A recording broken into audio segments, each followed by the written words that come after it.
Vidyeśvara-saṃhitā. Chapter 2. Answers. Clarifying the doubts of the sages. Sūta, a revered sage and knower of ancient wisdom, stood before the gathered sages, his eyes filled with the light of knowledge and devotion. With a deep sense of respect and humility he began to speak, his voice steady and calm like the flow of a sacred river. O revered sages, the question you have placed before me is indeed profound and significant. It touches the very essence of divine wisdom. Moved by the deep bond of love and respect I feel for you, and remembering my preceptor, who is a benefactor of all three worlds, I will now share with you the sacred knowledge contained within the Shiva Purana. Listen with full attention, for the wisdom I am about to impart is not ordinary. It is the distilled essence of Vedānta, a treasure that can dispel all sins and guide one to the highest truth, Brahman. The Shiva Purana, O wise ones, is more than just a scripture. It is a beacon of divine light in the dark age of Kali. It unfolds the magnificent glory of Lord Shiva, a glory that has the power to cleanse even the gravest of sins. Within its verses lie the keys to the fourfold goals of life: Dharma, righteousness; Artha, wealth; Kāma, desires; and Mokṣa, liberation. To those who study it with single-minded devotion, the highest spiritual rewards await, including liberation from the cycle of birth and death. As long as the Shiva Purana remains unknown or unstudied in the world, the heavy sins of Brahmahatya, the killing of a Brahmin, and other heinous crimes find a foothold. The dark omens and fears of the Kali Yuga roam unchecked. The sacred scriptures engage in discord and confusion, and even the most enlightened struggle to grasp the true nature of Shiva. The terrifying servants of Yama, the god of death, roam the earth unchallenged. The other Puranas, despite their greatness, seem to roar with a certain arrogance as long as the Shiva Purana is not fully revealed. Holy places and pilgrimages, mantras and rituals all seem to wrangle amongst themselves, losing their true purpose. But once the Shiva Purana rises high in the world, like the sun dispelling darkness, all these disputes and confusions dissolve.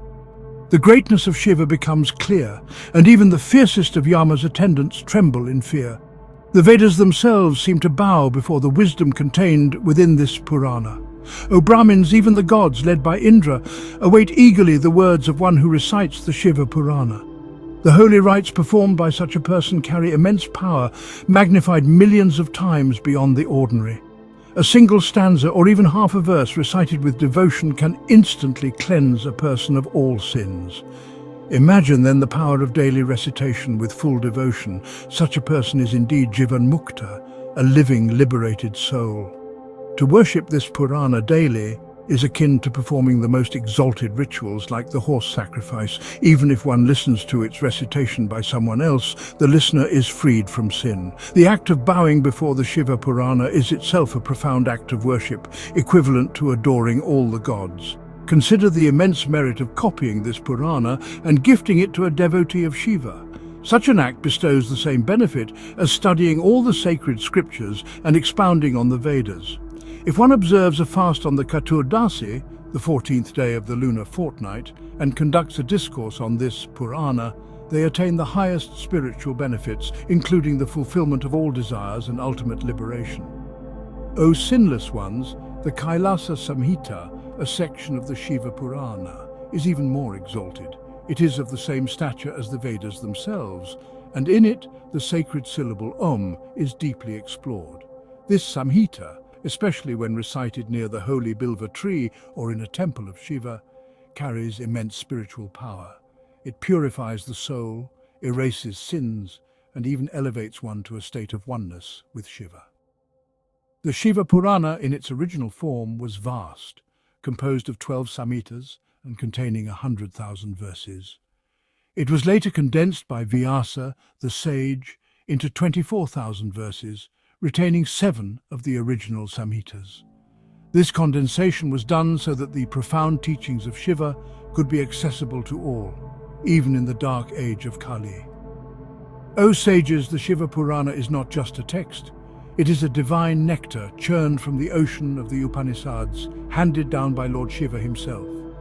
It is the best among the Puranas, unparalleled in its ability to bestow welfare, eradicate sins, and lead one to the highest spiritual realms. He who devotes himself to the study and recitation of this Purāṇa is truly a living liberated soul, favored by Shiva and destined for the Supreme.